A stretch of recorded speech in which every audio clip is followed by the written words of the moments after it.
Бүгінгі видеода мен досымды күні бойы қорқытатын боламын.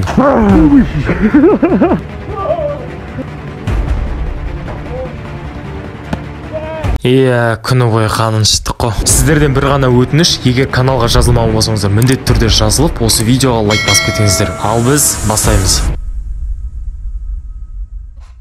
Қалайсыңдар, видеоны түсіңіздер деп ойлап, қазір Әділбек алдыға кетіп бара жатыр да. Біз мини-пранкс.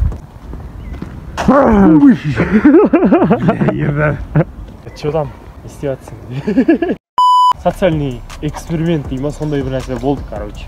Енді пранк болмайды, ничего, қорқпа. Смело ұйықтай. Бір күні, брат, мен саған пранк жасаймын. Жігітше от. Есіңдер ма? Вот на вот, көп лайк жинасын осы видео, мен Ерданға пранк жасаймын. В общем, если бұл видео 4000 лайк жинаса, мен Ердаға пранк жасаймын. 4000 лайк жинамаңдар, так что лайк баспаңдар, дизлайк басыңдар де. Натуре жинау кетсе, По-любому жинау керек. Бәрі уже, наверное, надо шыққан шығар уже, маған пранк жасай береді. Бір жолский бір. Маған ұнап жатыр. Маған жоқ. Короче, мен Әділбекке енді кірейін деп жатырмын үйіне. Кірмес бұрын мен оған бір мощный пранк жасадым. Короче, менде міне мына дәптер бар. Осы дәптерге мына Google'дан, мен сені қарғаймын деп жазам да, потом барып мына жақтан бір кез келген бір тілде талдап, бар соны ана жерге типа қарғаймын деп жазам да, потом екінші бетке типа ана жұлдыз жасап айтып біраз қорқынышты қыламын да, потом барып Әділбекке барғанда айтам, мына даладан тауып алдым, анау деймін, потом ары қарай өздерің көресіңдер, короче. Міне, короче, әдемі бір сөз таптым, но кәдімгідей жестко бар ғой. STV молодежу деймі біресе дейді. Короче, осыны жазам осы жаққа. Мен жазап болдым, мына жаққа бағана сөзді жаздым, бір бәле, короче. Қарғаймын деп жаздым. Потом бір мына жаққа өтірік интернеттен бір белгілерді тауып салдым. Как-то өте нашар шықты, бірақ әйтеуір мына сөзді нормально жаздым. Короче, все. Осы дәптерді мен Әділбекке апарып бердім, даладан тауып алдым, анау деген сияқты. Көрейік. Әділбекке келдім. Ал енді пранкты бастаймыз. Салам алейкум. Нормально, өзің как? Брат, короче бар ғой, мен даладан мына дәптер тауып алдым, прикинь. Ішін аштан бір деп жазып қойыпты. Не үшін алдым сонда? Не знаю, ар жағы істетілмеген екен да, сосын ала салдым. Керек емес пе саған? Не жазып тұр, қарадың ба? Не знаю, ашып қарап көрші. Түсінбедім. Вроде сен былай тілдерді зерттеп жүруші едің ғой, бір нәрсе білуші едің ғой. Жыртық бір түрлі ғой мында. О, не? Не знаю, осылай тұр өте. Арғай ашпадым, осы бірінші бетін ашты. Не мынау? Теви ма? Молодежу дейді. Не деп ойлайсың? Беспасту. Ну, случайно, брат, анау всякий бір шайтанизм деген емес па?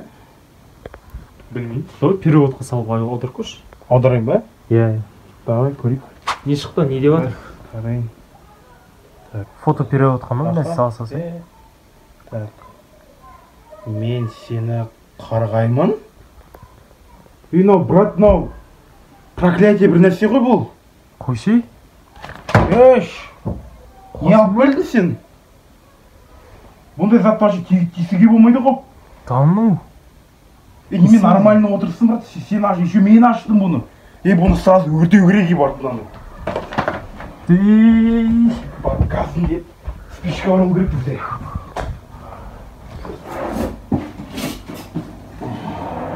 Натуры өртейсің ме? Өртейм мен. Может, тасай салармыз? Жоғы, болмайды мына, мен үшін аштым мынаны. Қойш, дұрыс па дейді? Бол, қалсың брат. Мен дәптерім ол негізі. Слышь, сен дәптерін. Пранк болған негізі. Көрейін деген ғой. Не істейді екен. Все, короче, қазір үшінші пранкты мен мына шарикпен ұстаймын. Қалай десеңіздер, бұл шариктің ішінде мен, көрдіңіздер ма? Ұнды толтырып тастағам, осыны өрлеп, қызым бар Әділбекке айтам, типа, шарик жарамайсың ба, қорқасың ба, анау мынау деген сияқты. В общем, жаралатын адамдар самый мықты адамдар екен деп өтірік мақтай беріп, сөйтіп Әділбекті көндірем де, потом шарик жара қалады, жарағанда оны панк ете қалады, білесіздер өздеріңіз. Все, кеттік. Әділ, прикинь, әлемде мынандай статистика бар екен да, адамның 95% мынандай шарикті жаруға қорқады екен. Прикинь? Ал если сол 5% қалды ғой жаралатын, сол 5% кәдімгі бұрынғы заманнан алғанда типа батырлар болып есептелінген екен. Прикинь? Қош?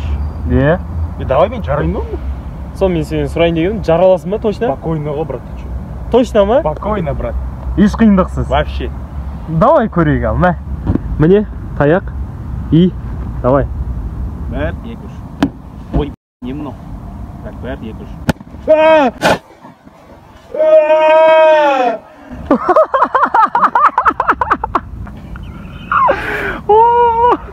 Савар кіріп қалған. Че там қалай екен?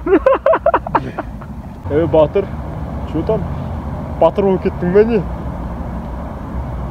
Ел. Батырмын.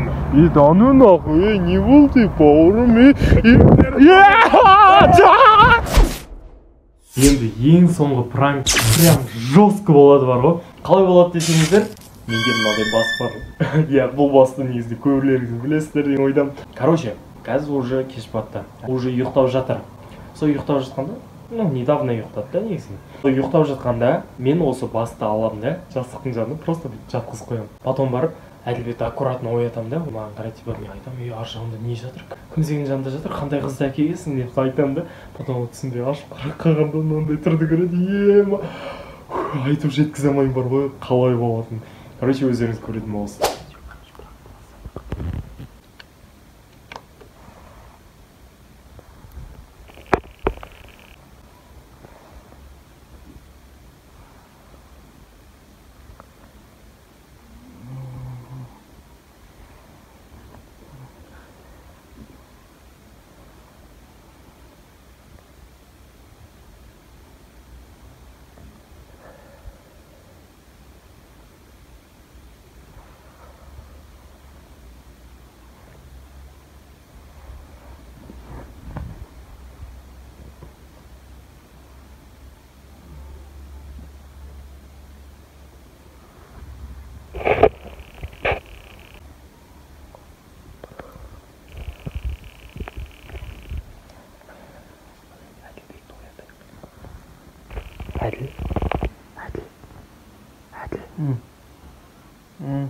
Қыз әкелгесін ба үйге?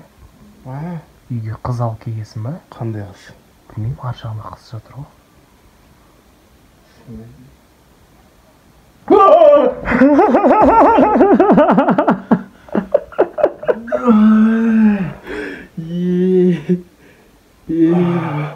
Ұйықтап жатқан адам шошыттым, психикасы. И че там? И че там? Нормально ма? Брат, нормально ма деймін? Нормально. Түрің жестко бұзылып кетті ғой, Айтамайын ба, пранктарды алдыңға, пранкта вообще жүрек сақалды ғой менде.